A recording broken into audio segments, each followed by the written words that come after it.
Hello and welcome to episode 131 of Can We Still Be Friends, a podcast where two friends stopped arguing about movies and started working through them together. I'm Nate Goss, here with Ryan Ebling. This episode, we're continuing our pursuit of laughter by rewatching Dumb and Dumber, the essential 90s comedy starring Jim Carrey and Jeff Daniels and directed by the Farrelly Brothers. This movie was on repeat for many people in our generation and certainly lives deep in our brains. Dumb and Dumber was not a critical success, but that doesn't matter when you strike comedy gold with Jim Carrey in one of the biggest years an actor has ever had. Released in the same year as Ace Ventura and The Mask, Jim Carrey had three of the biggest hits of the year. Audiences loved Dumb and Dumber, earning it almost $250 million worldwide. Pretty much unheard of numbers for a low-budget comedy today. It wasn't up for any serious awards, of course, but it made Jim Carrey an enormously bankable star and gave generations of movie watchers a comedy so infinitely quotable it's become a pop culture icon. But does icon status mean I like it? I like it a lot. All these years? Stick around while we talk about it. And don't you go dying on us. Keep listening.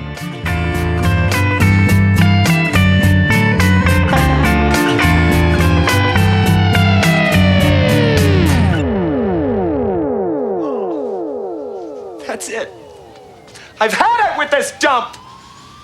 We got no food. We got no jobs. Our pets' heads are falling off. Okay, just calm down. What the hell are we doing here, Harry? We gotta get out of this town. Yeah, and go where? Where are we gonna go? I'll tell you where. Someplace warm. A place where the beer flows like wine. Where beautiful women instinctively flock like the salmon of Capistrano. I'm talking about a little place called Aspen. I don't know, Lloyd. The French are assholes. Wait a minute. Wait a minute. I know what you're up to, mister. Yeah, you just want to go to Aspen and find that girl who lost her briefcase, and you need me to drive you there, right? Am I right? Yeah. Am I right? Am I right, Lloyd? So I want to go someplace where we know somebody who can plug us into the social pipeline. No, Lloyd. No. I say we stay here, we hunt for jobs, and we keep saving our money for the worm store.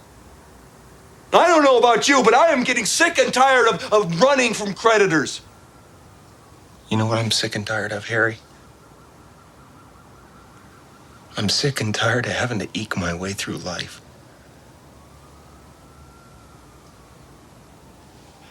Sick and tired of being a nobody. But most of all,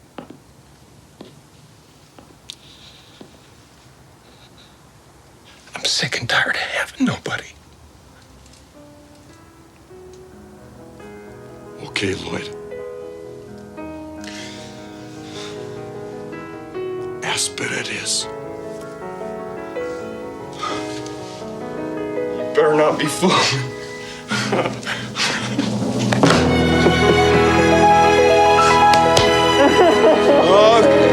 Okay. Just let it out. Have a good cry. Come on.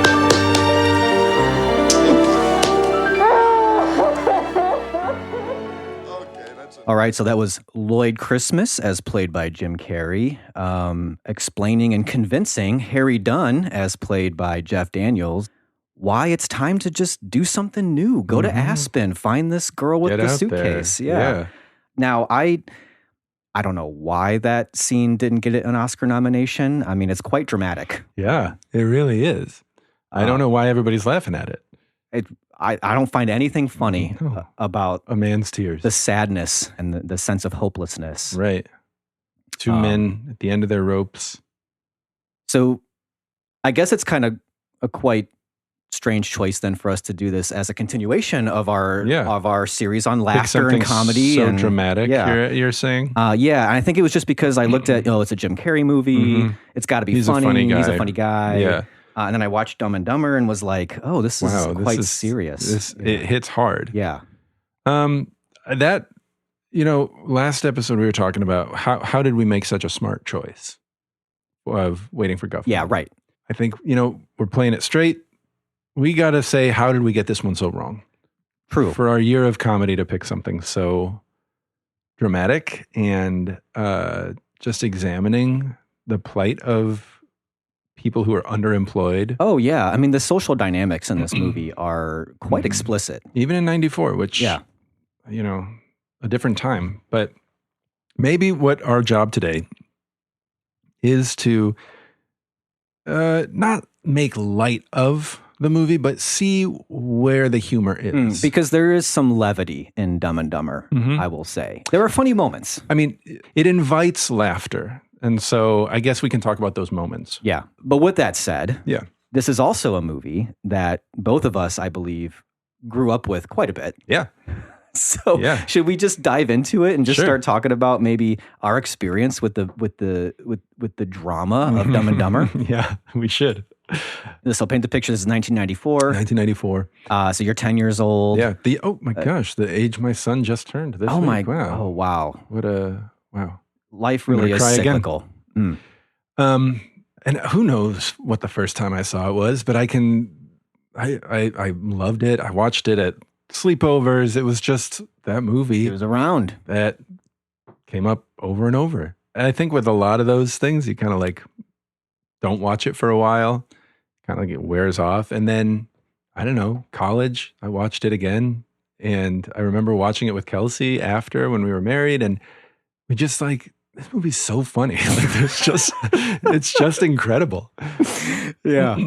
So if you can't really quite remember the first time you watched it, you probably don't have a star rating for that moment. No. But let's say, so around where would it have been, in a Well, sort I mean, of when I was like 12, yeah. there's nothing better. No, that's right. Yeah.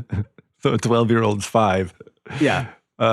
But are you asking for like my adult star rating as well? Well, do we want to Or do over the years? well, I mean, we did rewatch this movie for the Yeah. episode. So, I mean, had it been a while since you had seen it, even though you had seen it quite a few times as an adult? Yeah. It may be 10 years. Yeah. Since Okay. I'd seen it.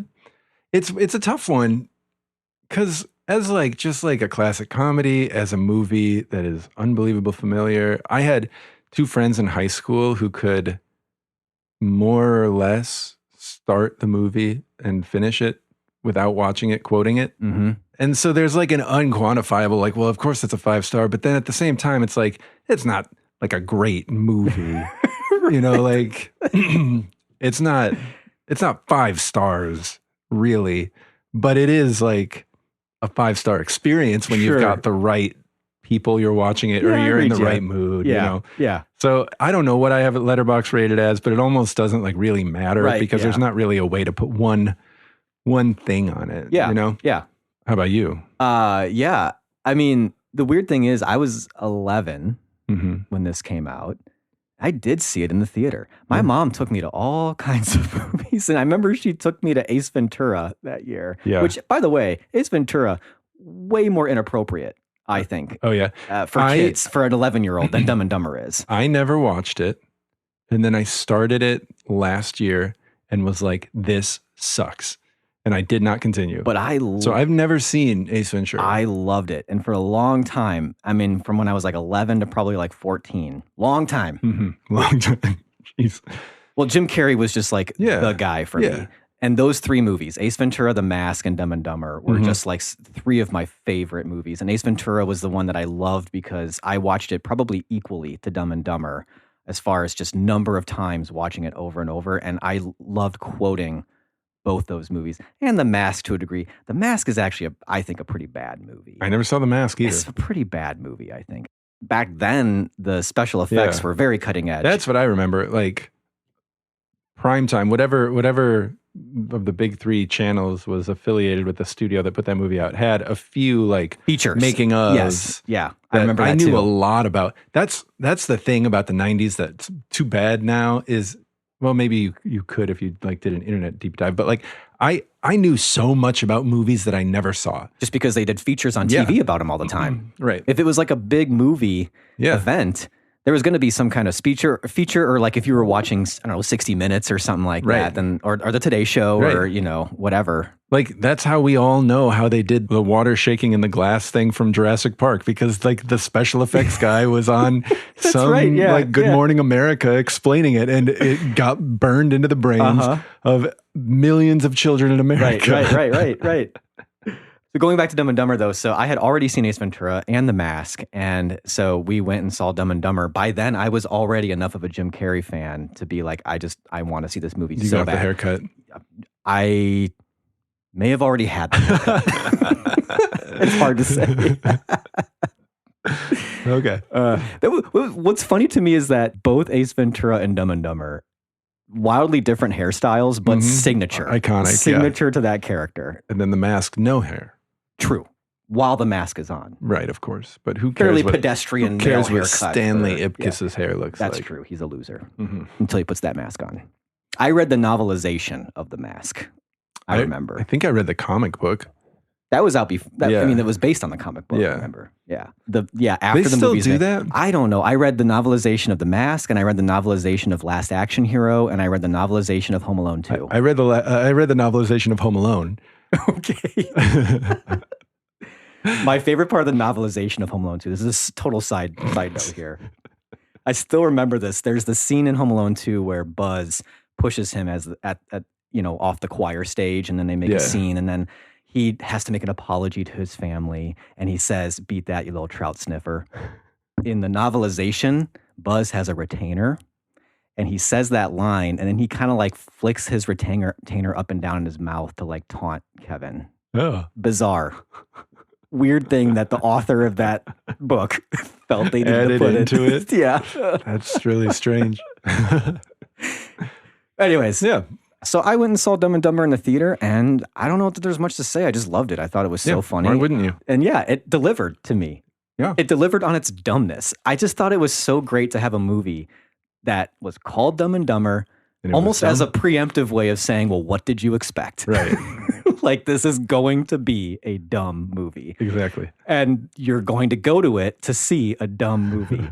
I just, and the 11-year-old in me was just like, sign me up. I am ready for that. And then it was not only, I mean, that's the thing. It's a dumb movie, but it's pretty smart in its dumbness. Yeah. You know? And it's a sweet movie. Like, it's got a sweet story to it. And, Yeah. it's a great buddy comedy. Like, I actually was one of those kids that I had a friend and we would act out scenes from this movie. I specifically remember us doing the whole bit about like where they're standing by the fire and the hands are cold and then they're like, he's like starts strangling each other. Your hands are freeze. Like doing that bit. Yeah. I think in front of at least 2 or 3 other friends. Really had an cringe audience. stuff. Really cringe stuff here. Yeah. That's funny. We owned it on VHS. I had it in my DVD collection, watched it a ton of times, watched it with Andrea. Andrea really liked it as well. Your boys watched it last week. Yeah. So I felt like now is the time. They're 12. Yeah. They had never seen it before. Mhm. They didn't want to watch it because they're at that age where they don't really want to watch anything I recommend. Yeah. And this is my trick, is I created the Spring Goss Family Film Festival. Okay. How did that I'm telling get you them? this so that parents can listen. If you have the Yeah. same problem I do, where you've got movies that you would just really like your children to watch. Why? And But that does not, like you said it like that is going to explain why I'm getting there. 12-year-olds would be interested. I'm getting there because the one thing that they do like is sort of contests, gamification of stuff, like analyzing, like rating things, basically. Sure. So we picked 10 movies. It was a mix of some of their favorites, some of my favorites, some of Andrea's favorites, and some movies that none of us had seen before. Created ballots. And then it was kind of like, you don't have to want to watch this movie. You don't have to like this movie, but you are a critic. You are at this festival. You've got to watch this movie and you've got to give it your honest assessment. And they were there for it. They were just like, kind of like, I can't wait to tear into this movie, you know? Yeah. Dumb and Dumber, big hit with the family. Yeah. But do you want to jump into rewatches? Sure. Or, okay. I mean, I think if you look, it's probably a 5-star on my letterbox. is. But what does it It's matter? 4.5 for me. What does it really matter? Right. On the rewatch, I will say I still laughed a ton, but it was just a tad not quite as gut busting as I remember. But Yeah. that could just be because I'm just too familiar with the material at this Possibly. point. Yeah. I will also say the big change this time that I would definitely not recommend. So I was too lazy to go up to my attic and get the DVD of this, and they had it at the library. But the only version Unrated. That's what I watched. Yeah. It's terrible. It's really bad. It's so freaking bad. Yeah. And it makes the movie bad. Yeah. I think. Yes. Because it kind of changes the whole changes Lloyd a lot. Yes. He's really quite mean to Harry. Right. Throughout the movie. It even changes certain scenes become sort of different than what they are. And we should go into details on that because I actually think it was a really good exercise in what a good edit can do for a movie. Yeah. The final edit that we all grew up with is so much better than the same exact movie with just maybe 4 or 5 additional scenes. Yeah. Not even scenes, but just extensions of scenes in them. Yeah, which apparently that's going to be a theme because that's what we talked about with Waiting for Guffman, how editing was one of the heroes. Yeah. Later we'll get into maybe some examples of where I really noticed where I was just like, this scene is just, not only is it not as funny, but it's kind of just cruel and gross and tasteless and not in a good tasteless way like you want in a movie like Dumb and Dumber, but in a way that's just but it's not funnier. It's less it changed funny. the heart of the movie. The heart, movie, that's what it is. Yeah. It completely removed the sweetness of their friendship, of the whole story, of it. Yeah. I was noticing this early enough on that I was we took a break from watching the movie and I was like, I'm going up to the attic and I'm digging out the right one because I watched the unrated one all the way to the end because I had to prepare for the podcast. And then I was like, I really don't want them to see this version. It's not as good. So I'm going to go get the one out of the attic. And they watched the theatrical cut. That's good parenting. It is, I think. Thank you. Thank you for saying that. Maybe I should write a book. It was too bad to watch the unrated version. But I knew the original well enough to be like, I'm not including this in my analysis. Yeah. So I don't know. I would probably, you said you had yours at 4.5, and I might do something similar like 4 or 4.5 at this point in my life. Yeah. At this point in my life, still super funny movie, still great. Yeah. But maybe not quite 5-star at this point. Maybe not. Well, I mean, let's get into it. What about this viewing was different from previous viewings for you? One of the things that I thought this time around that really makes this movie special that I probably didn't care or pick up on is just the relationship between Harry and Lloyd. There is a really good chemistry between Jim Carrey and Jeff Daniels. And they're very different characters. There are scenes where they're together and that's what makes it funny. And then there are scenes where they are completely separate from each other and they each kind of get their own moments to shine. And the movie is so balanced in some way. It's really kind of impressive that because of the comedic just force that Jim Carrey is, that Jeff Daniels was actually able to match him, but not try to be him. No, they're very different performances. The way they act is really different, but it fits together really well. I mean, they wrote good characters, but they got brilliant people to play him. In the climax when he's got the gun pointed at them, the jokes could feel really tacked on and forced, but because they're kind of coming from the characters, it's funny. Okay, kill him is that's what he would say. Yeah. That and Jim Carrey's performance of that line is just hilarious. I also realize that this is something that I miss in a lot of comedies now, which is that the jokes and the actual setups and the scenes are well written. It's a well written comedy. They wrote these punchlines. I'm sure there are parts that are improvised, but really this is a tightly written. All the comedic elements and sequences in this movie are just very tight. Yeah. With the right punchlines at the end to easily move into the next scene. So the movie has a great flow to it in that way. And when it doesn't have a great punchline, they got a great musical cue. It's just a movie that moves from one piece to the next very well. They also lucked out with one of the greatest comedic talents in Jim Carrey, who I'm sure that there are other movies that had similar solid scripts, but then those transitions or those little touches just didn't come because they didn't have Jim Carrey. So two examples of lines that Jim Carrey improvised, they're both kind of transition things. Jim Carrey walks out of the 7-Eleven to the car and that could be just dead space. But then he turns to the guys and says, "Hey guys, big gulps thing." And that was he just made that up. Right. And it's unbelievably funny. And then another one is when he's in the hotel bar with the woman that turns out to be the FBI agent. And as he's leaving, sees the newspaper moon. clipping of people landing on the moon. And Jim Carrey improvised all of that. No way. That's great. We landed on the moon! And that could have been just like he walks out or he like, whatever, trips or like some other dumb joke. But instead it's this really funny joke that gets us out of that scene with a ton of energy and into the next one. Like it's just this kind of like snowball rolling down a hill the whole time. He's just one of those guys that can get away with going big. That doesn't seem just like he's trying too hard. Yeah. This is what he's good at. That's one where it's just like by the end he's yelling, "We landed on the moon," like, and then his way of saying like, "No way," that like just so animatedly shocked, and happy, about people landing on the moon. I mean, his whole body gets involved in every line. But for me, one thing I noticed this time that I never really thought about. It might sound dumb to say this. Maybe even dumber.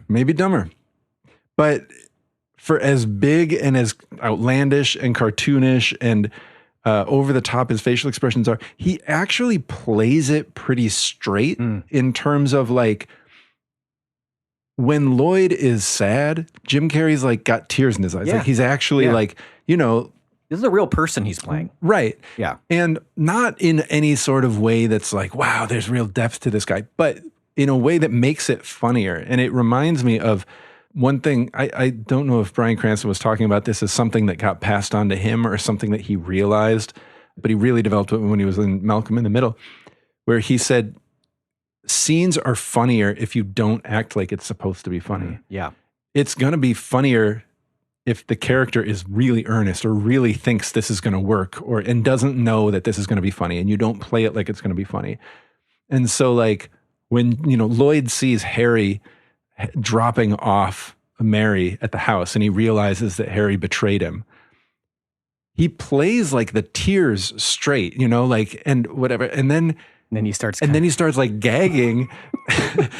It would have been funny if anybody had done it, but it's funnier because we had that moment of like, oh man, that really is, he's gagging. That's so like, it's just like, And even when he like says goodbye to Mary at he does a real performance, just cranked up a little bit. He isn't like trying to say it funny. He's trying to say it like somebody would if they were really, really sad about this. It's just a really silly situation for him to be this sad about it. That's what it is. It's a situational joke. Hey. How about a hug? The white zone is free. Loading is underneath the passenger zone. No parking.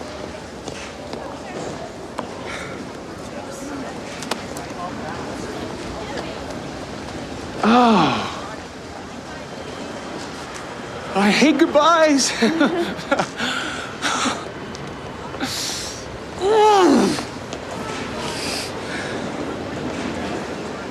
Lloyd. Shh. Just go.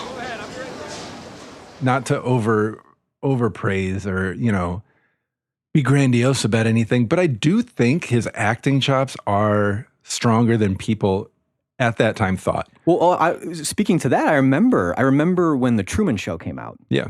This must have been in like People magazine or Entertainment Weekly. I don't know. I remember I was in like a waiting room somewhere and I read a whole feature on Jim Carrey in there. And I remember the feature had to basically convince the reading audience that Jim Carrey could act and do a dramatic role. And the whole setup of it was explaining the scene that we did in our opening about where his character, Lloyd, is saying very seriously in that one moment, I'm sick and tired of having to eke my way through life. Mm-hmm. Like there's a little bit of a choke in his throat. And in that and the look on his face is very affecting. Yeah. And it's basically, I remember the article used that as saying that's when this author or that's when the director, I don't remember who, but that's when somebody realized this was a guy who could actually act and who could do a really convincing dramatic role. And that's why they then went on to write about why The Truman Show was a really great movie. And it is. It is, yeah. I know Eternal Sunshine is one of our favorite movies, Man on the Moon. Like, I really love his serious work, actually. And yeah, you're right. When Dumb and Dumber came out, nobody was even looking for that in him or thought he could do it or thought that was part of his range. Now, the opposite side of that, I don't know about opposite, but Jeff Daniels had to convince people he was a comic. Yeah, right. He was funny. And his performance goes the other way, where it's a lot goofier. Like, I think if Jim Carrey had acted as goofy as Jeff Daniels, it would have been complete buffoonery. But he plays it straighter, and Jeff Daniels goes bigger.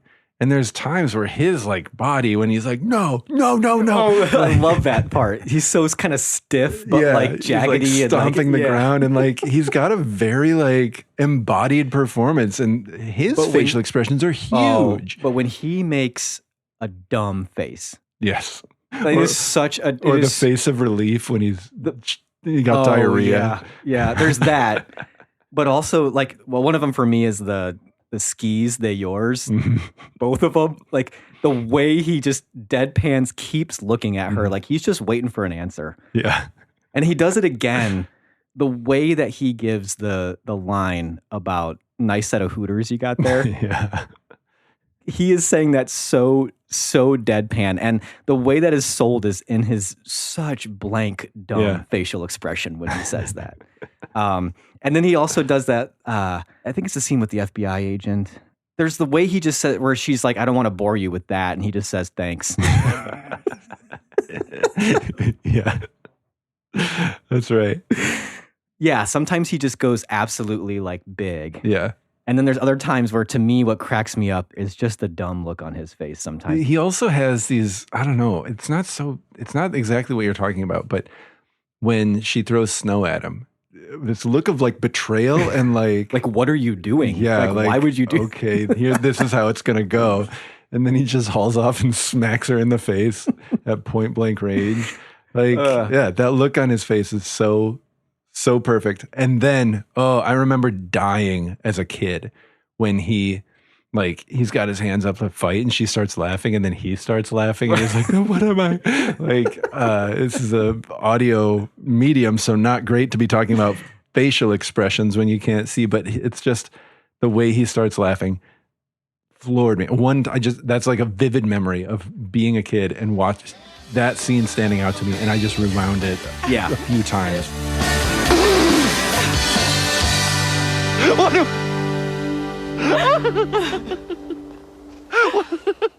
There's almost no one else to talk about in this movie than these two, right? Which is totally fine. But I do want to talk, and not to just say don't watch the unrated version and to take a crap on it, but to show that watching the unrated version really highlighted what is good about Dumb and Dumber to me. And there is, I mentioned it earlier, there is a sweetness to this movie and to their relationship that the unrated version completely obliterates. Yeah. That like there are scenes where Lloyd is really mean to Harry and like out to get him a little bit. It's really great on the part of the editors and everybody involved to understand that there was a tone that really colored everything. That like scenes that are sort of naive and funny and goofy all kind of had this undercurrent of meanness to them that is either mean in the characters of Harry and Lloyd were meaner than they are. You're talking about the scenes that were cut. Yeah. Yeah. Or the movie itself has a meanness towards them. Yes. And a ridicule of them. There are two scenes that were like egregiously bad, which is the hotel scene where Harry and Lloyd get a hotel room. So bad. Is extended to really bad places. This is when they're in the hot tub, the heart-shaped hot tub. But like when you watch the unrated one, there's people having sex in the next room pretty much like the whole time through that scene. And you hear starts with Lloyd like with his ear he's up to it and he's saying, get her. Yeah. And he like threatens to have sex with Harry in a way to show how much of a man he is. Yeah. And it's odd. And then the scene in the bathroom with Seabass. That one is extended and really, really bad. Well, what I like about the theatrical, like the cut we saw with the whole Seabass thing, is it leaves just enough of an opening in your mind to think maybe it's just a coincidence. Like that there was this thing written on the bathroom that said, be here at this date at this time sharp. And then it just so happens that he's there at that time, and then Seabass comes in. And in the cut that we remember, it's just kind of like he's scared about that, and then it just looks like maybe Seabass is going to beat him up. And it's just like, well, maybe it's just because Seabass found him. Right. Recognizes him and recognizes him and wants to beat him up. But no, in the unrated one, it is absolutely Seabass who was meant to be there. And then he basically is getting ready to rape Lloyd. Yeah. And then he even like drops close. He drops his drawers, and it's supposed to be funny that he's got like a leopard print box briefs on. Yeah. It just makes it not funny. Yeah. And it's just a mean movie. The whole movie felt mean with those scenes included. The Seabass scene is sort of an example of this, but there's just a lot where it's like it's not leaving enough to the imagination to be as funny. So even in which is so iconic to me as an 11-year-old watching it, but the diarrhea scene, right? Yeah. But like in the unrated version, he's like got a toilet bowl picked up. Right. And he's trying to dump it out. And so you realize now when you watch the regular cut, like those noises you're hearing, that's what you're hearing. But like when you just have that in your imagination of like, what the heck is he doing in there? Because all she hears is just these loud bangs. Yeah.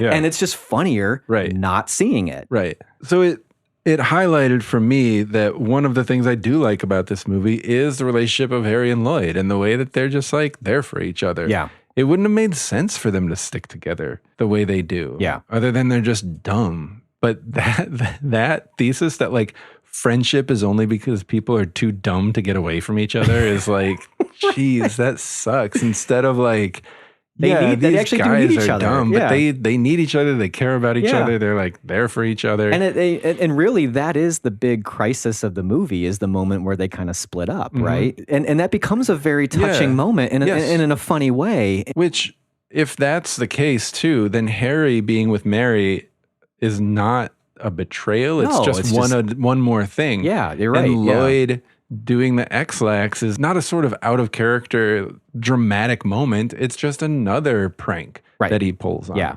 So it just highlighted that like they made some good choices with this movie to give it heart that I don't think it would have had the audience or the longevity if it didn't have the heart that it does have. So the editor of this movie is Christopher Greenberry. Oscar-nominated editor. Really? For what movie? American Beauty. Oh, really? So the same guy who edited American Beauty edited Dumb and Dumber. And Wild Hogs. All right. Anyways, was it that he knew that was how to kind of preserve what was good about this movie? Or was it that in the 90s, you knew you had a better chance of banking if you kept it PG-13? Yeah. You know? I think looking at his filmography, I'm thinking it was probably is keeping it PG-13. Yeah, American Beauty is a real exception. Outlier. Yeah. For I mean, he did all the Farrelly Brothers movies. Okay, so he's got Dumb and Dumber, Kingpin. There's Something About Mary, Me, Myself, and Irene, Shallow Hal, but also Booty Call, Biodome, Loaded Weapon, there's Naked Gun 2.5.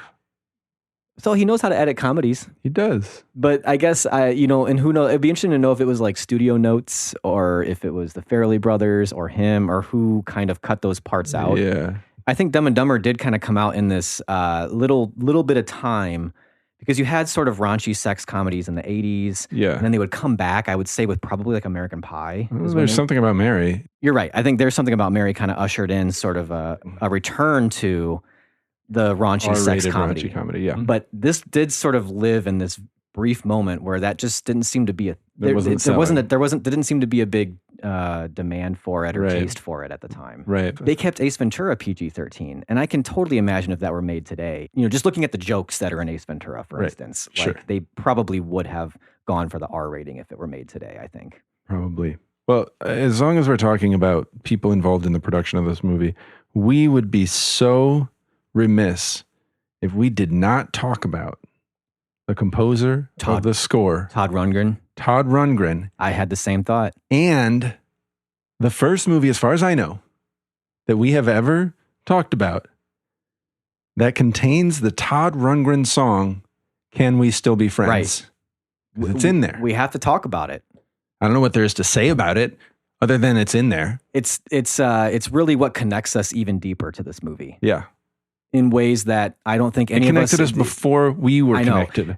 My 11-year-old self, your 10-year-old self, we had no idea that we'd be talking years later about how Todd Rundgren's song in the movie that we love Is there. And I had no idea this song existed when I suggested this podcast title. But isn't that just wild? That's just wild. And just the connections within the universe, really. Yeah. If you don't believe in fate after this, I don't know what to tell you. It's right there. Todd Rundgren, Can We Still Be Friends? Podcast, Can We Still Be Friends? We're talking about it on the unbelievable layers. I mean, this is like a Nolan film. True. Confused but blown away. Right. That's what sums up my feelings right now. That's a new tagline. Confused but blown away. Yeah, we'll leave you confused but blown away. You know, you got to hand it to Todd Rundgren. He wrote that song. He wrote it. And apparently the score of this movie. Which there is some score. Yeah. I do want to talk about the music in this movie, though. Okay. Because I love this soundtrack. Actually. Yeah. It is a very, it's, I had it on CD. Mm-hmm. It's so 90s. Yeah. But like not radio 90s. No, not at all. But not really indie 90s either. No. It's like this very weird spot of like songs that were like one-hit wonders of the 90s. Maybe if like you happen to live in local radio 90s. Yeah, like I heard some of these songs on X103, the Indianapolis alternative station. Mm-hmm. What's the song that's the Mary Lou song when he's like, you know, love that song. I don't know. I think it's a great mix. And I think it's got this really great, like sort of like upbeatness to it in its alternative style. Like it was but then there's also Red Right Hand by Nick Cave and the Bad Seeds. Yeah. And Roy Orbison at one point for whatever reason. And then they have the Crash Test Dummies song, the and it's like in the most like sort of sad, like kind of middle of the crisis moment. Yeah. But then that song isn't even on the soundtrack. On the soundtrack is instead a Crash Test Dummies song called Peter Pumpkinhead. Mm-hmm. The Ballad of Peter Pumpkinhead, which I don't think is actually in the movie. But it's there in the soundtrack. And the Butthole Surfers cover of Hurdy Gurdy Man. Yes. And of course, Can We Still Be Friends? Performed and written by Todd Rundgren. Not by Nate Goss and Ryan by Nate Goss and That's the Ryan podcast. That's the podcast, yeah. I can't tell you. Don't get it twisted. Yeah. Also, not the Filipino movie. Right. Can We Still Be Friends? If you're doing a Google search here, you know, it'll be interesting to see what Google does with this episode. It will be. People use this phrase hyperbolically all the time, and it's never been true. It may be true that this breaks the internet. Ooh. If there's a contender, it's this one. Yeah. Not traffic-wise. No, just doesn't know what to do. Google can't handle it. The layers that we just talked about, this is something AI could never do. Oh my gosh, no. You know what I mean? Yeah. AI can never do this. Never do this. Not a chance. And so, yeah, not only this could break the internet, it could actually sort of put a halt to this whole debate about whether AI is going to take all of our jobs. That's true. It's not going to do this. No, it's not going to do this. All right, so I've got some questions, and I'm going to tell you the first two questions so that you don't answer the second question accidentally first. Okay. The first question is, what's a joke you always remember? But the second question is, what's your favorite deep cut joke? So make sure that the joke you always remember is not your deep cut joke. The thing is, I don't know if it's a joke as far as a line. When I think of Dumb and Dumber. Sure, bit. A bit. Thing that's funny. Maybe the first one that comes to my mind is the diarrhea scene, but but honestly, the part that I just remember as a sequence, as a bit, cracking up so hard at, is the whole police officer drinking the piss in the beer bottle. And on looking back, it's kind of like, I don't know why anybody believes that, because what police officer is going to do that? Take a sip of beer. I don't care. Yeah. It's still such a funny sort of setup. And I think like the way that they handle it nervously while they're talking and them knowing it. And also the whole setup of just like him peeing so much. Yeah. And he's like, what are you, a camel? And he just kind of makes that weird camel noise. But then I also love how when they pass it over, it kind of spills on Harry a little bit. And he's got this look on his face that's just like of course. Yeah. Yep. the way that Harlan Williams just does that weird mouth thing. Yeah. I don't know. Yeah. That's just one of my, it always comes to my mind when Yeah. I think of Dumb and Dumber. Uh-huh. You want my deep cut? No, I'm going to answer the question first. Okay. Back and forth then. All right. For some reason, so I guess when I think joke that I always remember, it's just the one that like, when I think of Dumb and Dumber, this is the one that comes to mind, is just the way he's like, Harry, you're alive and you're a horrible shot. Like just that, like he was a bad enough shot that in that moment where he realizes he's not dead, he still has to remark on it. And of course, Jim Carrey's performance of it is very funny. And then actually the same scene, the pull over. No, it's a cardigan, but thanks. Thanks for noticing. That's just a funny joke to me. Yeah. And I'm going to say another one, the I hate goodbyes. Like, I don't know if that's a deep cut, but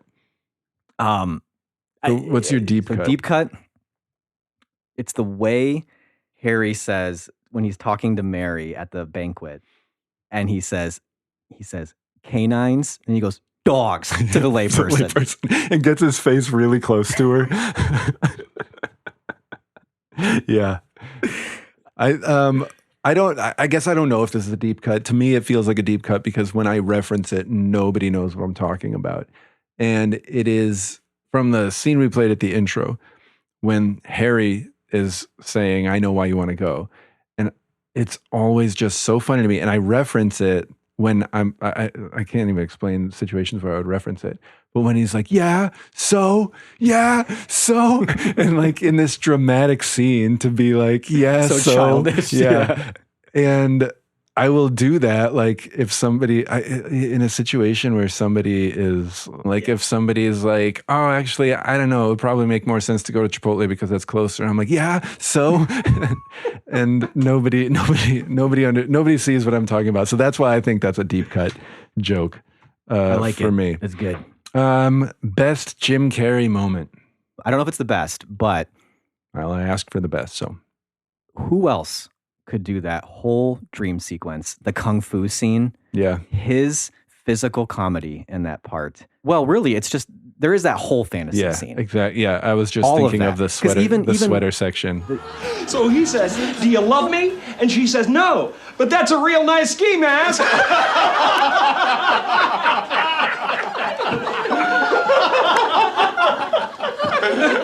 man, what's that?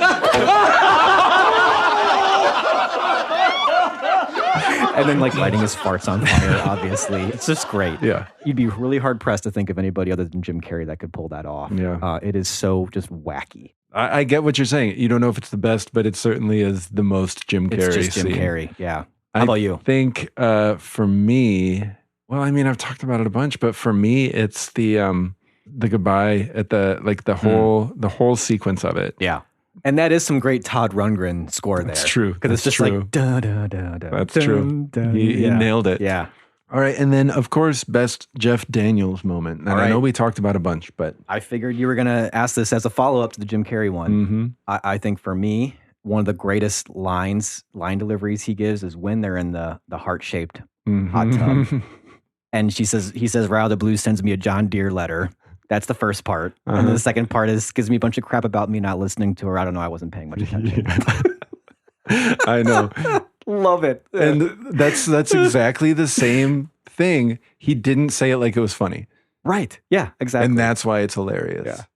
Yeah.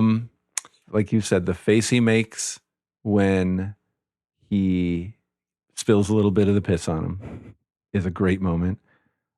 I think his answering of the "you gonna eat that" is, I'm gonna go with that one. Him answering Seabass's question.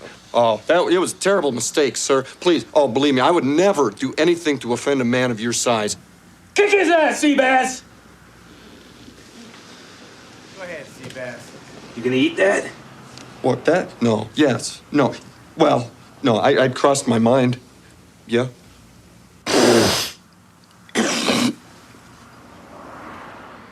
I did want to just also say one classic scene that always comes to mind because it is just so gross is when they eat the hot pepper. and they've just got the ketchup and mustard. Oh, yeah. But like, I paid attention this time. Like, they don't do a lot of cuts. That's like one shot. Like, if you look, it's like one shot where they're both in the frame. Mm-hmm. I've never paid attention, but that was gutsy to film that scene with so many extras in it. Yeah. Like, right. I don't know if people are laughing when that No, happens. they're pretty or what's straight-faced, going on, actually. but- Yeah. Or if they can even see it. Like, I don't know. It would be so weird to be in a situation like that. That's all you saw of that movie. You know, like as an extra, you were just there that day. And it's like, what was it like about that? I don't know. I don't know what it that seems really weird. Can you imagine? Yeah. That's funny. To be there. There's like the blatant kind of moments that are going for gross out, like drinking the piss, the diarrhea. Yeah, right. But there's also just other scenes that are just really gross that you don't really like one of them I keep thinking about is just when they show up to Aspen and they've got all the snot and stuff just hanging off their face. Yeah. It's so gross. Yeah. And then there's also there's like the nose hair and the toes. I love how they bring out like it's like a belt sander that's or right. something. And it's like sparking with like pops and stuff. Or when his tongue stuck to the chairlift. They really stretch that thing out. Yeah. Yeah, it is a gross movie in a lot of ways. Kelsey, I know, is very grossed out just by their van, by the presence of it. It's got to smell. Yeah, pretty bad. that's pretty awful. There's tons of dogs in there. The whole exterior. Inside and out, yeah. That thing probably never dries out. Yeah. I mean, their apartment seems pretty gross. Mm-hmm. There's worms in it. Mm-hmm. I've got worms. Yeah. Yeah. Well, I don't know, but we're best buds on this. Sure. You can't not be. I'm pleased to report that the teens are still watching this movie. Are they? I asked my students, have you all seen Dumb and Dumber? And almost all of them. And they liked it. Yes. The jokes are just dumb, but I don't know. Will we ever not laugh at a lot of that stuff? Right. When are you not going to laugh at someone lighting their farts, like, and it blowing up in people's faces? Yeah. Like, yeah. Just I don't know. It's lighting up everybody. There is something that I think is great about the Farrelly Brothers in this particular movie, where it's just like some of these are going to be lowest common denominator jokes. Can we just have one freaking movie where we just have a lot of that and have fun with it? You know? All right. Well, for a movie that we would say probably dropped a little bit in our star rating, we still love it. Yeah. Yeah. I'm happy I watched it again. I wish I had watched the rated version. Well, let's just make sure that this episode is a bit of a public service announcement for true. people to just stay away. Yeah. Say no. Say no to the unrated version of Dumb and Dumber. That's right. In that sense, Ryan, thank you for your service. Oh, and you. And me too. Yeah. I thank myself for that service. Oh, thank me too. Yeah. Well, let's talk about what movie we want to do next time. Sounds like a plan. We're going to continue our comedy journey. Laughing's great. Yeah. I mean, most people would say laughing's great. But we're going to go with a name that is not necessarily synonymous with comedy. And we're going to go with Stanley Kubrick. Right. Which we've never done a Kubrick movie on this podcast. We've had 131 episodes and we've never actually talked about a Kubrick Stanley movie. Kubrick. So there really is only one funny Stanley Kubrick movie. Or one that's like supposed broadly to be funny. considered Yeah. a comedy. And that is the ever timely Dr. Strangelove, or How I Learned to Stop Worrying and Love the Bomb, about accepting the end of the world. Funny.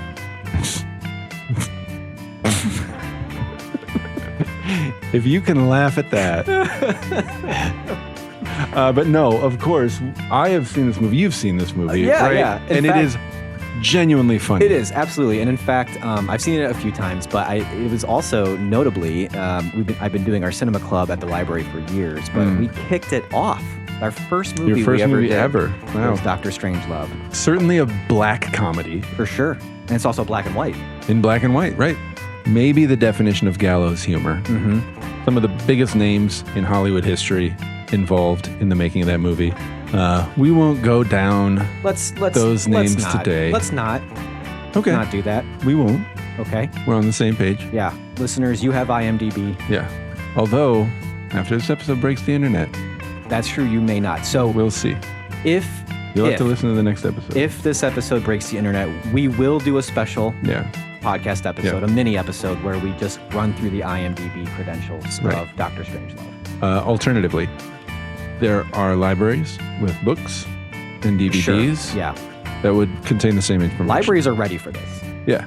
But if you haven't seen Dr. Strangelove, you should watch it.